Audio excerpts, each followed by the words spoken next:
दरअसल अयोध्या में समतलीकरण का जो काम चल रहा है, कुछ पुरातत्व महत्व की वस्तुएं मिली हैं, देवी देवताओं की खंडित मूर्तियां मिली। हमारे साथ हिंदू महासभा की ओर से जो वकील सुप्रीम कोर्ट में रहे, जिन्होंने अयोध्या मामले में पूरा पक्ष रखा, हिंदू समाज का पक्ष रखा, विष्णु शंकर जैन जी जो सुप्रीम कोर्ट के अधिवक्ता हैं, वो हमारे साथ इस समय जुड़े हुए हैं। हम उनसे पूरे मामले को समझने की कोशिश करेंगे।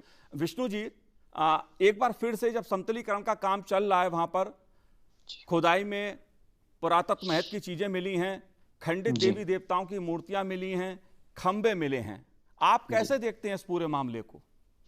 देखिए, जब राम जन्मभूमि का आंदोलन चल रहा था और ये केस हाईकोर्ट में ट्रांसफर किया गया 1989 में, उसके बाद से ये बात बहुत जोरों शोरों से चल रही थी कि वहां पे बहुत ही विस्तृत रूप से और बहुत ही बड़े पैमाने पे नीचे मंदिर था इतिहास में, और अगर वहां पे खुदाई की जाएगी तो वहां पे मंदिर मिलेगा। जब हाईकोर्ट के सामने ये आर्गुमेंट रखा गया और हाईकोर्ट के सामने ये प्लीडिंग्स रखी गई और ये सारी बातें रखी गई, तो हाईकोर्ट ने, आपको मैं इसलिए डेट्स बहुत इंपॉर्टेंट है, 1 अगस्त 2002 को सारे हिंदू पक्षों और मुस्लिम पक्षों को सुनने के बाद ये ऑर्डर किया कि वहां पे आर्कियोलॉजिकल सर्वे को अपॉइंट किया कि वहां पे वो खुदाई करें और एक्सकवेट करें और ये बताएं कि वहां पे उसके नीचे क्या है।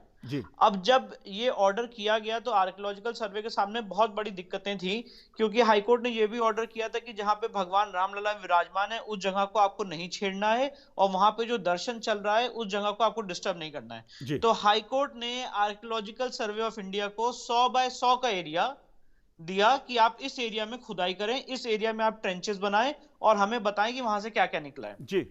अब आर्कियोलॉजिकल सर्वे ने हिंदुस्तान के इतिहास में बहुत ही स्पेशल टेक्नोलॉजी का यूज किया इस केस को सुलझाने के लिए, और इस केस में जो बहुत बड़ा मापदंड बना, बहुत बड़ा एक एविडेंस बना, और आर्कियोलॉजिकल सर्वे ऑफ इंडिया ने ग्राउंड पेनिट्रेशन रेडार का इस्तेमाल किया वहां पे खुदाई करने के लिए, और जियो रेडियोलॉजी सिस्टम का इस्तेमाल किया वहां पे खुदाई करने के लिए। जब आर्कियोलॉजिकल सर्वे ने ये सारी सिस्टम्स को यूज किया और खुदाई की, तो आर्कियोलॉजिकल सर्वे ने अपनी रिपोर्ट 22 अगस्त 2003 को दी हाई कोर्ट के सामने। अब जब खुदाई हुई तो आपको जान के हैरानी होगी और आपके सारे दर्शकों को जान के हैरानी होगी कि जो हिंदू पक्ष बात कह रहा था वही बात सामने निकल के आई। खुदाई में आर्कियोलॉजिकल सर्वे ऑफ इंडिया को 3rd सेंचुरी BC के चीजें मिली हैं। उसके बाद खुदाई में आर्कियोलॉजिकल सर्वे ऑफ इंडिया को सुंगा लेवल की, जो इतिहास में सुंगा डायनेस्टी थी, उस टाइम के अवशेष मिले हैं। इतिहास में जो कुशन पीरियड था हिंदुस्तान में, उसके अवशेष मिले हैं। गुप्ता पीरियड के अवशेष मिले हैं। गुप्ता पीरियड के बाद जिसे कहते हैं इतिहास में इतिहासकार पोस्ट गुप्ता पीरियड मानते हैं, उसके अवशेष मिले। पोस्ट गुप्ता राजपूत लेवल के अवशेष मिले। मिडीवियल सल्तनत के अवशेष मिले हैं। और सबसे बड़ी बात, जो सबसे बड़ा क्लिंचिंग एविडेंस ASI को मिला था, जिसको हम लोग ने अपने आर्गुमेंट्स में यूज भी किया, वहां पे शिवलिंग, जिसे सर्कुलर श्राइन कहते हैं इंग्लिश में, हिंदी में उसे शिवलिंग कहते हैं, जिसमें पूरी व्यवस्था थी पानी जाने आने की, वो मिली है।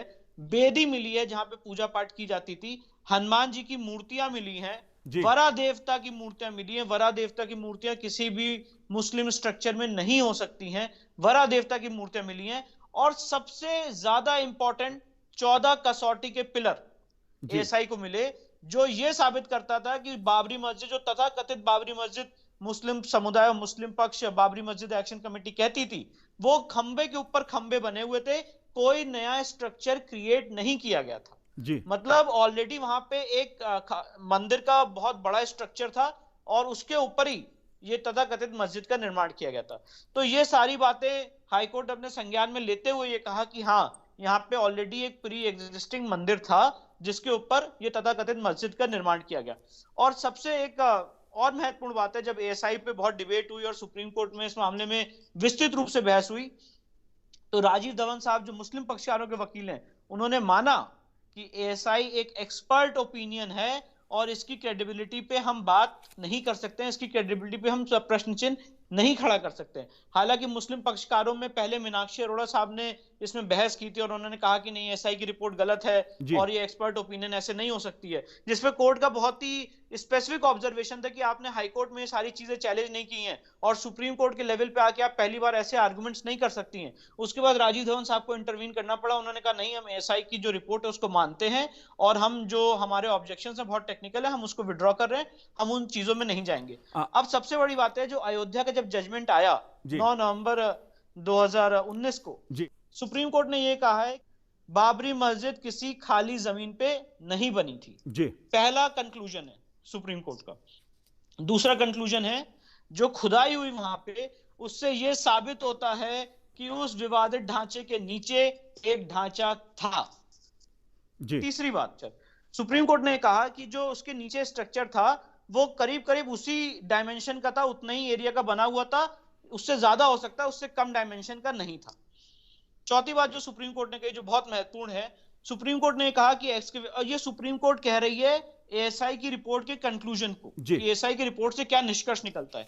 चौथी बात सुप्रीम कोर्ट ने ये कही जो वहां पे 14 कसौटी के खंबे मिले उससे ये साबित होता है कि ये स्ट्रक्चर एक समतल जमीन पे प्लेन जमीन पे नहीं बनाया गया, ऑलरेडी एक स्ट्रक्चर था जिसके ऊपर ये डिस्प्यूटेड स्ट्रक्चर बनाया गया। पांचवी बात जो सुप्रीम कोर्ट ने कही वो ये कही थी underlying structure was not of Islamic origin. ये सबसे महत्वपूर्ण है जी। इसका मतलब यह हुआ कि जो नीचे खुदाई में चीजें मिली वो इस्लामिक ओरिजिन की नहीं थी।